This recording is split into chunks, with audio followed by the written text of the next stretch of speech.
욥기 제10장. 산다는 것이 이렇게 괴로우니 나는 이제 원통함을 참지 않고 다 털어놓고 내 영혼의 괴로움을 다 말하겠다. 내가 하나님께 아뢰겠다. 나를 죄인 취급하지 마십시오. 무슨 일로 나 같은 자와 다투시는지 알려주십시오. 주님께서 손수 만드신 이 몸은 학대하고 멸시하시면서도 악인이 세운 계획은 잘만 되게 하시니 그것이 주님께 무슨 유익이라도 됩니까? 주님의 눈이 살과 피를 가진 사람의 눈이기도 합니까? 주님께서도 매사를 사람이 보듯이 보신단 말입니까? 주님의 날도 사람이 누리는 날처럼 짧기라도 하단 말입니까? 주님의 햇수가 사람이 누리는 햇수와 같이 더덥기라도 하단 말입니까? 그렇지 않다면야 어찌하여 주님께서는 기어이 내 허물을 찾아내려고 하시며 내 죄를 들추어내려고 하십니까? 내게 죄가 없다는 것과 주님의 손에서 나를 빼낼 사람이 없다는 것은 주님께서도 아시지 않습니까? 주님께서 손수 나를 빚으시고 지으셨는데 어찌하여 이제 와서 나에게 등을 돌리시고 나를 멸망시키려고 하십니까? 주님께서는 진흙을 빚듯이 몸소 이 몸을 지으셨음을 기억해 주십시오. 어찌하여 주님께서는 나를 티끌로 되돌아가게 하십니까? 주님께서 내 아버지에게 힘을 주셔서 나를 낳게 하시고 어머니가 나를 품에 안고 젖을 물리게 하셨습니다. 주님께서 살과 가죽으로 나를 입히시며 뼈와 근육을 엮어서 내 몸을 만드셨습니다. 주님께서 나에게 생명과 사랑을 주시고 나를 돌보셔서 내 숨결까지 지켜주셨습니다. 그러나 지금 생각해보니 주님께서는 늘 나를 해치실 생각을 몰래 품고 계셨습니다. 주님께서는 내가 죄를 짓나 안 짓나 지켜보고 계셨으며 내가 죄를 짓기라도 하면 용서하지 않으실 작정을 하고 계셨습니다.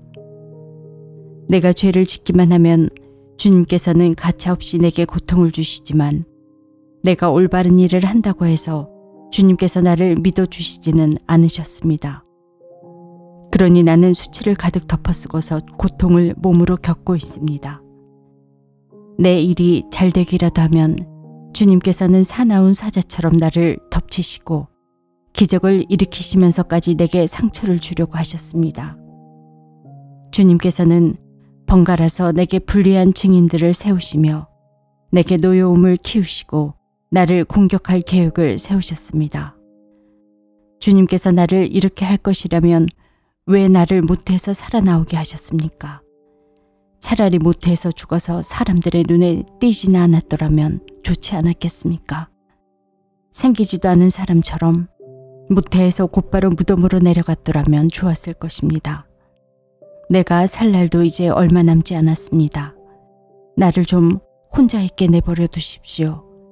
내게 남은 이 기간만이라도 내가 잠시라도 쉴 수 있게 해주십시오.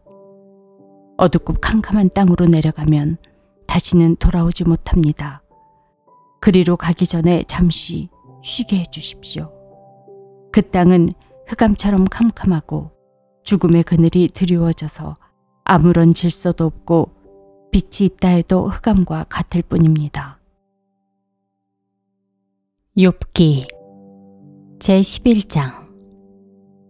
나아마 사람 소발이 욥에게 대답하였다. 내가 하는 소리를 듣고서 어느 누가 잠잠할 수 있겠느냐? 말이면 다인 줄 아느냐? 내가 혼자서 떠든다고 해서 우리가 대답도 하지 못할 것이라고 생각하느냐? 내가 우리를 비웃는데도 너를 책망할 사람이 없을 줄 아느냐? 너는 내 생각이 옳다고 주장하고 주님 보시기에 내가 흠이 없다고 우기지만 이제 하나님이 입을 여셔서 내게 말씀하시고 지혜의 비밀을 내게 드러내어 주시기를 바란다. 지혜란 우리가 이해하기에는 너무나도 어려운 것이다. 너는 하나님이 내게 내리시는 벌이 내 죄보다 가볍다는 것을 알아야 한다. 내가 하나님의 깊은 뜻을 다 알아낼 수 있느냐? 전능하신 분의 무한하심을 다 측량할 수 있느냐?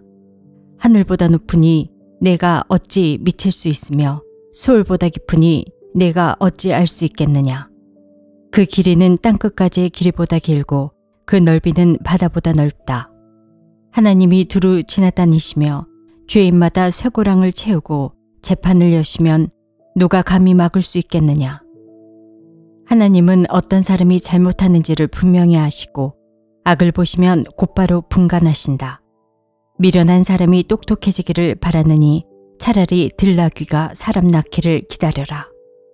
내가 마음을 바르게 먹고 내 팔을 그분 쪽으로 들고 기도하며 악에서 손을 떼고 내 집안에 불의가 깃들지 못하게 하면 너도 아무 부끄러움 없이 얼굴을 들 수 있다. 내 마음이 편해져서 두려움이 없어질 것이다. 괴로운 일을 다 잊게 되고 그것을 마치 지나간 일처럼 회상하게 될 것이다. 내 생활이 한낮보다 더 환해지고 그 어둠은 아침같이 밝아질 것이다. 이제 내게 희망이 생기고 너는 확신마저 가지게 될 것이다. 사방을 둘러보아도 걱정할 것이 없어서 안심하고 자리에 누울 수 있게 될 것이다. 내가 누워서 쉬어도 너를 깨워서 놀라게 할 사람이 없고 많은 사람이 내게 잘 보이려고 할 것이다. 그러나 악한 사람은 눈이 멀어서 도망칠 길마저 찾지 못할 것이다. 그의 희망이라고는 다만 마지막 숨을 잘 거두는 일뿐일 것이다. 욥기 제12장. 욥이 대답하였다. 지혜로운 사람이라곤 너희밖에 없는 것 같구나. 너희가 죽으면 지혜도 너희와 함께 사라질 것 같구나. 그러나 나도 너희만큼은 알고 있다. 내가 너희보다 못할 것이 없다. 너희가 한 말을 모를 사람이 어디에 있겠느냐. 한때는 내 기도에 하나님이 응답하신 적도 있지만 지금 나는 친구들의 웃음거리가 되고 말았다. 외롭고 흠없는 내가 조롱을 받고 있다. 고통을 당해보지 않은 너희가 불행한 내 처지를 비웃고 있다. 너희는 넘어지려는 사람을 떠민다. 강도들은 제 집에서 안일하게 지내고 하나님을 멸시하는 자들도 평안히 산다. 그러므로 그들은 하나님까지 자기 손에 넣었다고 생각한다. 그러나 이제 짐승들에게 물어보아라. 그것들이 가르쳐 줄 것이다. 공중의 새들에게 물어보아라. 그것들이 일러줄 것이다.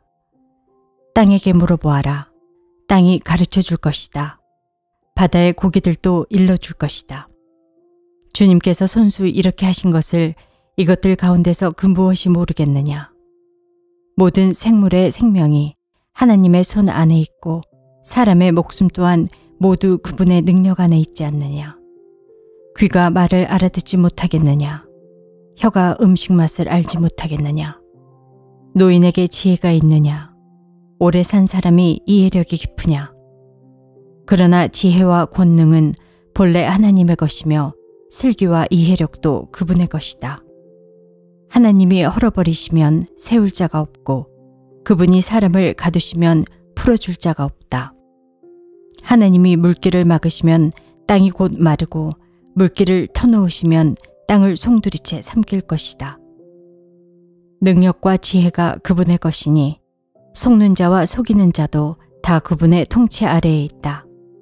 하나님은 고관들을 벗은 몸으로 끌려가게 하시는가 하면 재판관들을 바보로 만드시기도 하신다. 하나님은 왕들이 결박한 줄을 풀어주시고 오히려 그들의 허리를 포승으로 묶으신다. 하나님은 제사장들을 맨발로 끌려가게 하시며 권세 있는 자들을 거꾸러뜨리신다. 하나님은 자신만만하게 말을 하던 사람을 말문이 막히게 하시며 나이 든 사람들의 분별력도 거두어 가시고 귀족들의 얼굴에 수치를 쏟아부으시며 힘있는 사람들의 허리띠를 풀어버리신다. 하나님은 어둠 가운데서도 은밀한 것들을 드러내시며 죽음의 그늘조차도 대낮처럼 밝히신다. 하나님은 민족들을 강하게도 하시고 망하게도 하시고 뻗어나게도 하시고 흩어버리시기도 하신다. 하나님은 이 땅 백성의 지도자들을 얼이 빠지게 하셔서 길 없는 거친 들에서 방황하게 하신다. 하나님은 그들을 한 가닥 빛도 없는 어둠 속에서 더듬게도 하시며 술 취한 사람처럼 비틀거리게도 하신다.